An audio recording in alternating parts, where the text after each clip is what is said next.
Hello and welcome back to the Metropole Grid. My name is Andre. And I'm your special guest tonight, Patrick. And thanks so much for tuning in. This is round 2, match 1. Yep, you did No, it. no, that's not right. Isn't it? Match 2, game 1. Okay. Yeah, of the BD Cosmos Summer Kit 3. And this is now technically top table. And hey, that's me. Hi, Andre. Hey, yeah, I managed to show up here. I had a really nice round. And so it's me versus Nadim. That's Nadim on the right. Nadim has been playing at this top table for the last 2 rounds. And he brought both, he brought Sync and he brought Kate. So we've said this many times before. This is the first tournament in Montreal where Data and Destiny is legal. Yep. Looks like I'm going to be running against that Sync deck. If you want to see what that Sync deck can do, tune into Game 1 of the BD Cosmos Summer Kit 3 because it's real exciting. It is a really tense game. A lot of interesting stuff going on. It's a good showcase for Data and Destiny as well. Yeah, totally. All this tag punishment, all these tagging ice, it's really exciting to see how they work together. On the left, I am playing Max, and I'm playing a bit of a strange Max, actually. This is Punk Chess. The story goes, there is another YouTube channel that I'm a big fan of. You can find it on YouTube by searching BEWNT. Boont. It's a guy named Ben Nee who's from the UK meta, and he's been producing a lot of really great YouTube. He produces regularly YouTube content, but he made this tier 1.5, tier 2 deck, as he claims, of Punk Chess, which is a max deck with like 3 siphons, 1 levy. That's the entire influence package. Right. And it takes advantage of a recent ruling in the Kaisa Suite's favor. Yeah, so this deck runs almost all the Kaisas. I think it's 1 bishop, 2 rook, 3 knight, 3 pawn. Okay. But yeah, do you want to explain the Kaisa thing? Sure. So, Scheherazade is a card that everyone wishes was just a little bit better. It came out in the same cycle as the Kaisa Ice. It's a 0 cost, 0 MU program. Yeah, a daemon. A daemon that hosts other programs. When you install a program onto it, you gain a credit, which is great. Yeah. It's a little bit dangerous. It's very anarch. The thing is, at the time it came out, the ruling said that according to the Kaisa's text, most of the Kaisa's text, you couldn't host something on Scheherazade and then host it on a piece of ice. It was real weird. It was very strange. It was clear to most people that this is how they were supposed to work. Yeah, I think Bishop and Scheherazade came out in the same pack, and people thought, oh, well, I understand how this goes. Right. And then, yeah. It seems obvious, but the FAQ said that it wasn't. Yeah. And recently that has been changed, so it's much more... right, it just works the way you think it would work now. Yeah, basically. So with the console Deep Red, which is the Kaisa console, you don't have to spend a click when you play a Kaisa to move that onto a piece of ice. So you can basically install it, gain the credit for installing it, especially if it's a free program, and then throw it out onto the corpse side of the table. This makes chess a bit better. I think it might be a good fit in Max on the basis that Pawn has built-in recursion, and Max is all about recursion. Yeah, that's so true. Let's see what this can do. Another thing that I actually realized, I'm not playing this, and I realized after the fact that I'm actually kind of really excited to dive back into chess, is Technical Writer.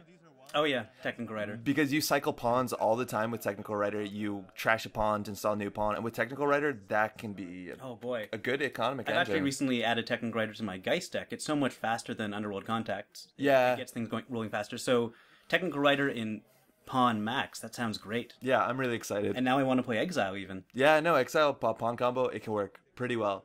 It looks like, so I drew my hand. That's the only problem with playing Punk Chess is that you have to be pretty lucky on the startup. There is about 2 or 3 moving parts. You want at least 1 pawn, you want Deep Red, and you want Scheherazade. Yeah. I think there are definitely 3 of us in the deck, but your mulligan does matter. It looks like with just 1 Deep Red, I'm going to be happy enough to keep. Sure. So I did make a meta call before this tournament. I knew that there was going to be a lot of DLR. There's going to be a lot of all-seeing eye. Oh, yeah. So I wanted to not run any resources. Yeah. This was me saying, I'm going to play Account Siphon, I'm going to float tags, I'm going to deny the corp money, but you don't have any resources to shut down. Worst comes to worst, you have a closed accounts. Right. That would suck, but you know, you can make money. Again, yeah. It's not the end of the game. So the first games that I played today, I did not end up with any tag in any real tag storm business, so I am excited to see how things go against Sync. Right. I'm guessing Sync is going to tag you a little bit. Yeah, Sync is definitely going to try, and I'm going to probably try and tag myself at some point. So Nadim has drawn and installed 2 pieces of ice. So this is my favorite thing about Sync, is that the game has entirely changed with how you play against yellow decks. Normally, yellow decks bleed accesses, like through pop-ups, through wraparounds. That's fine. You can face check all you want. But when you run to a Gutenberg turn 1, and you have to take a tag and clear it. That is not worth a single access. No, it isn't. Data Raven is going to be on R&D. I am going to just walk away from that, not take a tag. We have a resistor. Wonderful piece of ice is going to push out a trace 4, which I don't care about much because I do have a parasite, and we have an open HQ. So something really interesting, if you have the tag deck, I don't know if you res resistor until the tags are on board. I think you might as well. Ooh, okay. So we got certainly if you have an Astro script in hand. Yeah, if you have an Astro, I think you have to. I don't know, because at 0 strength it dies so easy to parasite. But if you wait until there's 3 or 4 tags on you, that ice becomes formidable. But so does so much cheap ice, and it's 0 cost. That's true. Yeah, it's true. It's 0 cost and it ends the run. I would always res it, I think. Yeah, okay. It looks like Nadim is trying to find that ice. I think these decks are ice light and don't run a lot of end the runs. Right. A lot of these tag decks, it's really hard to find. The composition I still think is pretty difficult.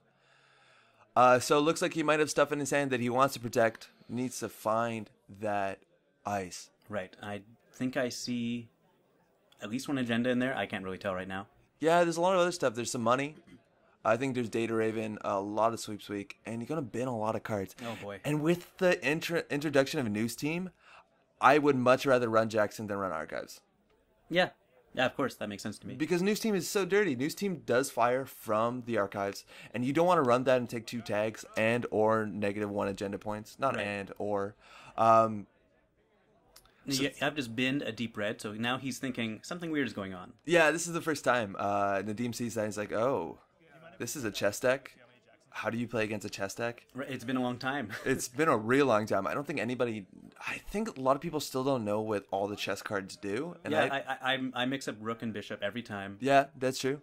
Luckily, they do move like their chess counterparts, so if you know how to play that game, it's a bit easier on the rules. Yeah, is that an old game? Or is that, like, I think Fantasy Flight has a new... oh, yeah, they're rebooting chess, I think. Cool. It's Warhammer Universe. Oh, nice. Yeah, I think that's I think there really is Lucas Warhammer... Warhammer chess? Yeah, it probably is. Variants of chess get exciting. Jackson is going to be popped. 3 face-down cards are shuffled. I'm assuming those are agendas. With the Deep Red online, we are starting that chess engine. Oh, boy. Yeah, I think this can happen. So the biggest combo in the chess engine is that you have a pawn, which you install in a Sherazade, so that's basically clicking for a credit. Yeah, because pawn costs 0. Pawn costs 0.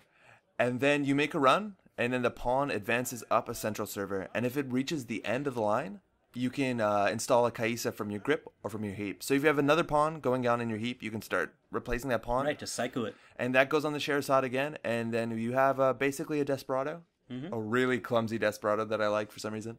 Right, a clumsy Desperado, but it is pretty cool, and it's thematic. Since, as anyone who plays chess knows, when a pawn reaches the end of the board, you get to transform it into any other piece you want. You can even transform it into a pawn? Sure. Yeah, that's not useful. It doesn't move backwards. No, I mean, I think it would end you in a recurrent loop. Yeah. Wow. Oh my God, we've broken chess. Someone called the Russians. They've got a room in the basement of the Kremlin that I need to see. Yeah. I am going to poke HQ. That is another Data Raven, which is fine. I can probably just walk away from that. So you notice I am running DDoS, which does make poking single ice on servers a bit more dicey. Sometimes you just want to leave it alone. You might want to leave them unresed. Yeah, so you can go for a mad keyhole turn, for a mad siphon turn, something like that. New assets out there. Again, man, from the first game that we watched, it could be a news team. So easy for it to be a news team. Can I say something? Yeah. In Data and Destiny and the previous 2 data packs, NBN has become the best ambush faction in the game. They have outpaced Jinteki suddenly and powerfully. Yeah, I think you might be right. They have 3 agendas that trigger beneficially for the Corp from R&D accesses. I think we're saying that mostly because we've been playing a lot of Harpsichord, and I want to say that Award Bait is so good. Yeah, it is, isn't it? Oh my God, I'm starting to play Award Bait Trick of Light decks. There we go. Oh, things are good. That's the stuff. Sherazade does come out. Our engine is starting. But yeah, I totally understand what you mean. They gained like 6 or 7 ambush cards all of a sudden. Yeah. And they work better than a lot of Jinteki's ambush cards. They won't kill you probably, but they'll be annoying. They're tremendously beneficial for the corp sometimes, and some of them do give you tags, which can lead to death. Kill you. Yeah, they easily can kill you. Yeah. If you've ever scored an award bait to get a free breaking news, and then you have your entire turn to do whatever you want, stop it. Is ridiculous. Yep. Looks like I'm going to try and order the heap a bit. I think we're going to do operations at the top. I think that's what I wanted to do. Or events. Sure. Yeah, they're called events, I guess. An ice hub on that server. So I did mill my first account Siphon, and that's a very interesting thing. Is now the corp knows that I am spending my influence on Siphon. Right, but I don't think Siphon is so unusual in a Max deck anyway. No, but I've seen a lot of good stuff Max. Yeah, and for that, you have to just be ready for like anything, Yogg and all the good breakers. Yeah, yeah. We're going to pull back that Siphon with Deja Vu. It looks like we're going to go for it. Data Raven is an interesting Siphon protection on the basis that you can just dump credits into that trace if you want to make sure the runner doesn't get anything. So this is the point in the game where I flipped the switch and said, let's do it. Tag me. Tag me. Let's float tags. Why would you not want to float tags? I think psychographics is probably the main reason. Psychographics is a big reason. Quantum predictive model will be a little annoying. Yeah, it can be a little annoying. But it's at most 3 points for the corp in a game. Yeah, and I think it does actually help on R&D. It lets you dig harder. So positive. Your sunny outlook is incredible. Well, I think I'm happy to let you have that agenda. Yeah, because if I'm digging deep, I'm going to find the better agendas. Yeah, I still, but I do It's so agree. beautiful. Just the way you look at life, it's inspiring. So now 21 to 2 credits. If I can continue to deny money, the psychographics is not going to be that big of a problem. No res is going to lead into that news team. That's how Nadim likes to play. Yep. That is something I'm going to trash and just take the 2 tags. Sure. We're all in at this point. I am using I think that's a 10-sided die. Okay. Another news team. There you go. News team off the top of R&D. Now, not going to trash that one. Oh, really? Yeah. Oh, because you know what it is. I know what it is. He has to draw it. He's not going to draw something you're not aware of now. Exactly. He's not going to get that, the psychographics, draw an Astro, something horrible like that. And psychographics isn't going to be too bad because he has no money and you're going to keep him poor, I right. assume. And as much as you can, just go in for the psychographics, 13 credits for psychographics of Beal for 7 points. Yeah. You can just install psychographics advance with 3 credits to get out Astros and start that chain. So even 3 credits is kind of worth doing. If you have a shipment from Sansan, you can do that for 1 credit. Great, yeah. So that's actually pretty hard to stop. But I think with R&D lock, we might have something here.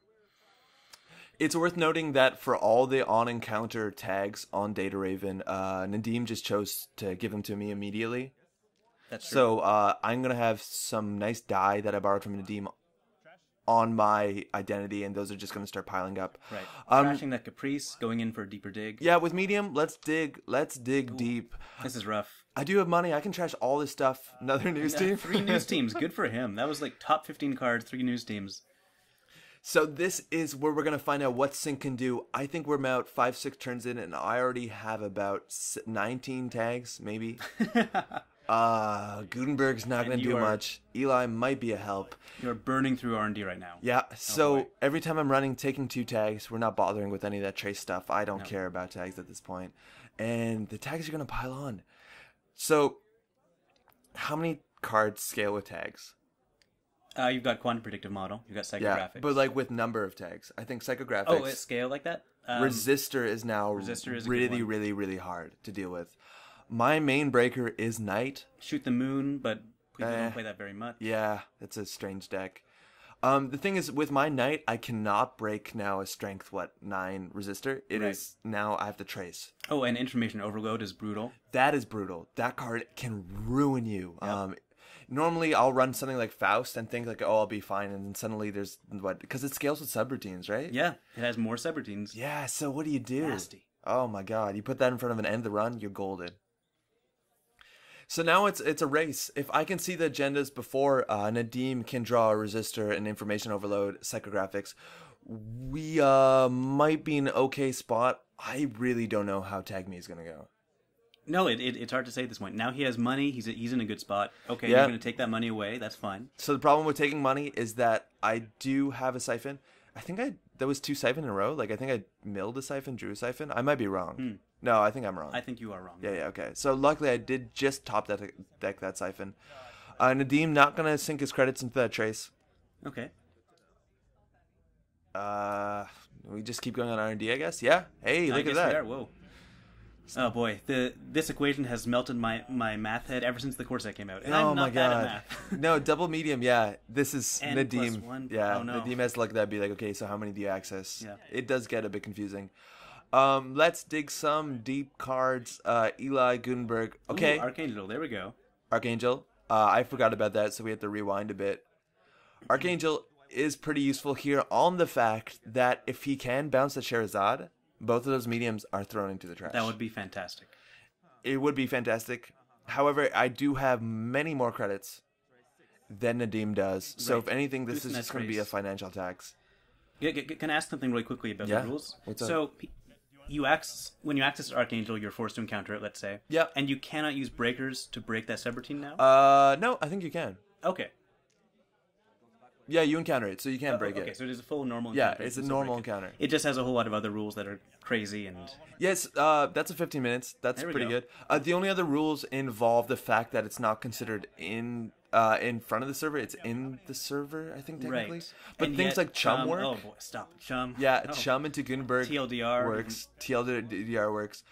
Ooh, I grabbed for that kitty cat, thinking that's mine. He snatches it from your cruel hands. Oh, and there's the Astro script. But that's okay. There's an Astro under that. And that's the idea now, is that 2 cards out of the way. If I go again, I'm going to see a lot of cards, but Nadim is going to buy some time with the Purge. Right. I don't know. Do you Purge? I guess, well... Oh, I would Purge. I think you have to Purge, but no matter what, I am going back in. Yeah, and you're going back in 4 times. You're basically going to see some new cards. Yeah. He's in a tough spot, because his ice is all about tags or using tags. Exactly, and if he can't draw something to capitalize on that, things are going to be bad. Maybe you include Lily Lockwell to help you with this kind of problem. Sure. That does shuffle R&D, though, which can be a problem. Looks like we're going back. Those tags are getting ridiculous. I think I'm at 28. Yes, 28 tags. Good for you. Going to see some cards. Archangel. Nadim is going to opt not to fire. And so much of this ice won't help that much. So there's the resistor. We are getting real close. At 5 agenda points, I just need one more. Another kitty cat going to be pulled aside. Oh, but there's the game. And there we go. Almost 30 tags in? Yeah, what? that was a harsh lesson. You went tag me very well. Yeah. So I saw my window. Oh, yeah. I saw Data Raven on R&D. I saw multiple mediums. I saw a Siphon. And you knew that the ice that could slow you down was coming up. Yeah. So you might as well go in all in that turn, of course. I'm hoping I did have an I've Had Worse in hand. I think that's something that you might need. Oh, sure, yeah. Yeah, and just in case. You have Plastreeds and I've Had Worse in this deck. You're Exactly, very yeah. much protecting yourself from tag punishment. That was my meta call. I didn't want to die to 24/7 cycle. I didn't want to die to any tag-based things. So this was just go hard, see if things work out. Yeah. And I think I might have got lucky. A resistor could have been real rough. Information overload. Turns out Nadim actually isn't running. We did have a nice talk about that, about whether that's an ice worth including in a 44-card deck. It is expensive, but... it gets hard to use in 44 cards. But also medium digging in a 44-card deck, that's huge. Yeah. You know, it's too bad. We didn't get to see any Kaisa. No, table, right? Yeah, that's true. That deck didn't actually need any of the Kaisa. On the bright side, we did break chess with our commentary. Oh, we did? Yeah, we did. Yeah, I gotta look that up. Oh, man. Well, hey, anyways, thanks so much for watching. Stay tuned. We have the second matchup in which I throw... It's actually Titan versus Kate again, but I promise you it's a very different Titan. All right, this is going to be exciting. Thanks for watching. Bye, guys. Ciao. I'm just remembering the first time I got falsely.